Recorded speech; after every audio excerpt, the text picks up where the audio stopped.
그릇에 고인 물이 침이라니. 선생님, 너무 충격적인데요. 하지만 거기 있는 모든 것들이 다 침은 아니에요. 에? 그건 또 무슨 말씀이세요? 선생님, 아까는 침이라고 하셨다가 지금 또 침이 아니라고 하셨다가 뭔 말인지 잘 헷갈려서 모르겠어요. 그럼 이제 선생님하고 같이 차근차근 알아볼까요? 네, 자, 희건대원이 만든 자장면 속에 뭐뭐 들어갔었죠? 춘장, 양파, 고기, 양배추, 그리고 또 전분이 들어갔어요. 그쵸, 전분이 들어갔어요. 그래서 그 전분이 물을 만든 거예요. 네? 전분이 물을 만들었다고요? 전분에 물을 넣고 가열하면 호화가 일어나요. 네? 호화요? 호화가 뭐예요? 호화라는 거는 딱딱한 전분이 물과 잘 섞이지 않는데 이것을 열을 통해서 가열하면 전분 입자 사이가 벌어지면서 그 속에 물 분자가 들어가요. 그럼 전분이 조금 더 우리가 먹을 수 있게 부드럽게 되는 현상을 얘기를 해요. 호화란 물을 넣고 끓여 점성이 높아진 전분이 풀처럼 끈적끈적해지는 현상을 말해요. 그럼 전분을 물에 넣고 끓이면 어떻게 되는 거예요? 평소 전분의 구조는 매우 가지런해서 이 속에 어떤 물 분자나 다른 입자가 들어가기 힘들어요.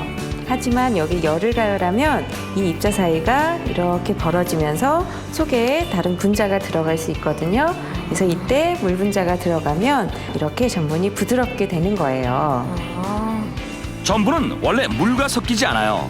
하지만 전분에 물을 붓고 끓이면 가지런했던 전분의 구조에 틈이 생기는데 그 틈으로 물 분자가 들어가면서 전분이 부드럽게 변하는 거예요.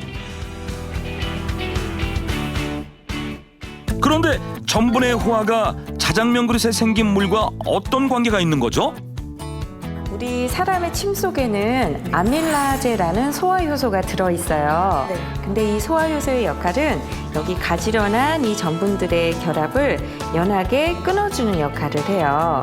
그래서 전분 구조가 다시 이렇게 풀어지기 때문에 속에 있던 물이 다시 나오게 되는 거죠. 열을 가하지도 않았는데 이렇게 전분이 열려서 물이 나온다는 거예요? 네. 그럼 우리 실험을 통해서 한번 알아볼까요? 네. 이제부터 전분 분해 실험을 할 거예요. 여기 지금 비커 2개가 준비되어 있고요. 네. 여기에 전분을 적당량을 넣어 볼게요. 네. 물을 넣어서 섞어 볼게요. 전분에 물을 넣으면 더 무거운 전분은 물 아래로 가라앉아요.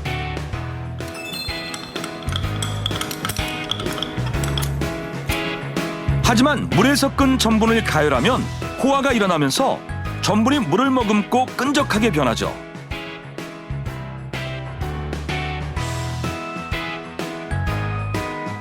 자, 전분이 이렇게 걸쭉해졌어요.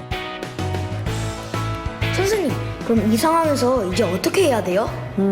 희건대원이 자장면에 침이 들어갔다고 했으니까요. 이 중에 한쪽에만 아밀라제를 넣어서 어떻게 반응이 일어나는지 한번 결과를 볼까요? 네.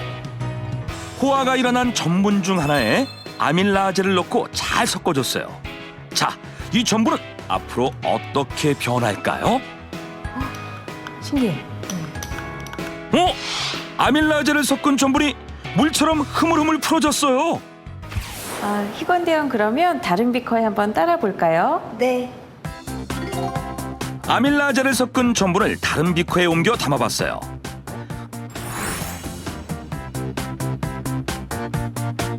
아밀라제를 섞지 않은 전분도 다른 비커에 따라 보는데요.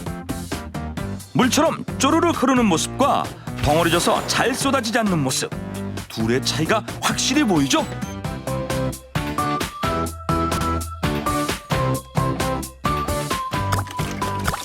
호화된 전분은 아밀라제를 만나 크기가 작은 포도당으로 분해돼요.